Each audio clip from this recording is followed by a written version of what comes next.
It's the Out Route with Tre Tutson. This episode, we got Antonio Brown, top 5 franchises that don't exist anymore. And if you want to know why Steph Curry is the greatest three-point shooter of all time, I'm going to tell you why, and it's not what you're thinking. Be sure to hit subscribe. The Out Route coming right up. The pandemic had a lot of folks working from home, but it's got athletes bringing home to work. Antonio Brown and Kevin Porter Jr. both quit on their teams in the middle of the game, and people are shocked. These people are bad fathers. Of course they're not sticking around. Antonio Brown, he stripped topless and left the stadium during a game over a contract dispute, to which one of his close friends commented, "You should see what he does when he can't cancel a subscription." Antonio! Hey man, just use a card that doesn't have any money on it. What's that? You're a millionaire. Oh, my bad. Just put some pants on. Kevin Porter Jr. left the Toyota Center at halftime after getting into a heated argument with one of his coaches, which is a pattern for him because 2 weeks prior to that, he stormed out on his girlfriend halfway through the night. He just can't handle being told that he's having a bad shoot night. This is the only guy that says the same thing to his girlfriend that he says to his coaches. Look, I'm going as hard as I can go. Get off my back or I'm going to leave. Kevin Porter Jr.'s relationship with his team is so toxic that they didn't even bench him. They literally just made him sleep on the couch. Don't you tap my shoulder, Kevin. No. No playing time for you, honey. Christian Woods is another guy that left the game.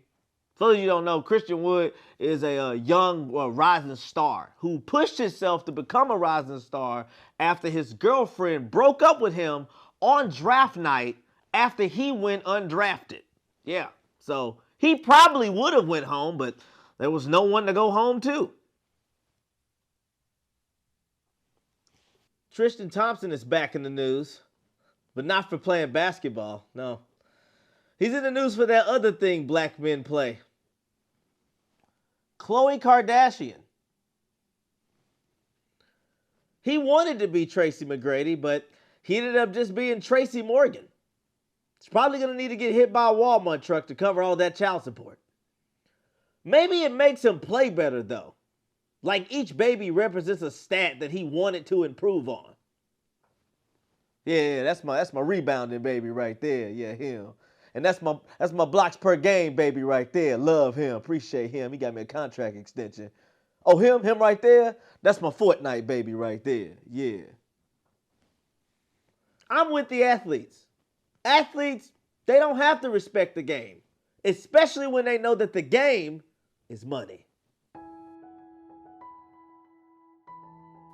Gambling is a family disease.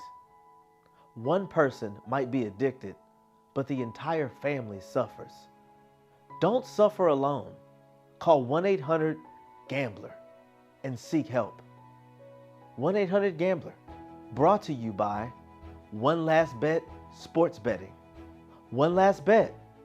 Make it count.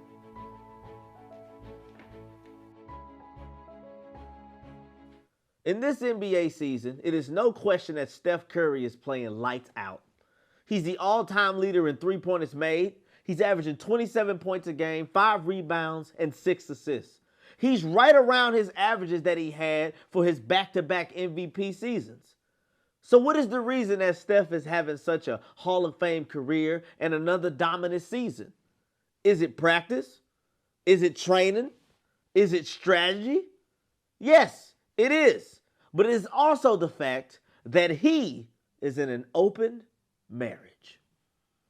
It is very easy to get open and make open shots when everything in your life is open. I think this is something more NBA players should have. I don't think that they should be single because, that's how you end up stripping at halftime.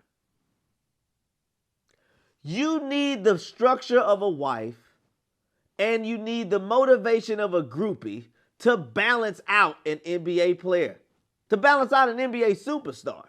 too much of either is bad, you know? Magic Johnson never won an MVP as a faithful husband. You got to balance that out. You can always tell the guys that are doing too much sleeping around on their wife or the guys that are sleeping with too many randoms. They're terrible at free throws. Hey, no, that's not your wife that has her chest painted with a clown afro on. No, that's not the girl from the other night standing there with her lawyer. Focus, buddy.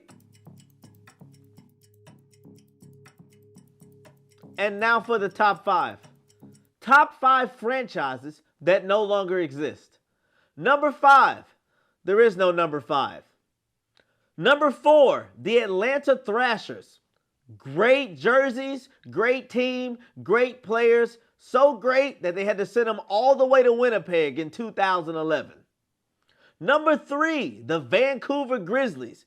Vancouver Grizzlies was awesome. They had Mike Bibby, Michael Dickinson, Big Country Reeves, right? It was just it was like Butterbleem playing basketball. It was very unorthodox. They had some solid jerseys too. And they had got shipped all the way over to Memphis, where they still have not won a title, but made several playoff appearances. Number 2, the Seattle Supersonics. Gary Payton, Sean Kemp, I think Detlef Schrempf was on that team. Made it to the NBA Finals in '96 and got manhandled by the Chicago Bulls. But it was a great franchise. Awesome, fantastic. And coming in at number 1, the Houston Comets. That's who. Yes. Gotta bring the Houston Comets back. This is the the most winningest championship WNBA team. They won back to back to back to back. A 4-peat. 4-peat. 2 Drake songs.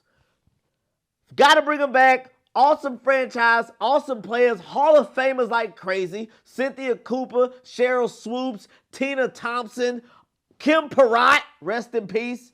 Awesome franchise. Would love to see that team come back eventually, but chances are probably slim to none. That's been the top 5.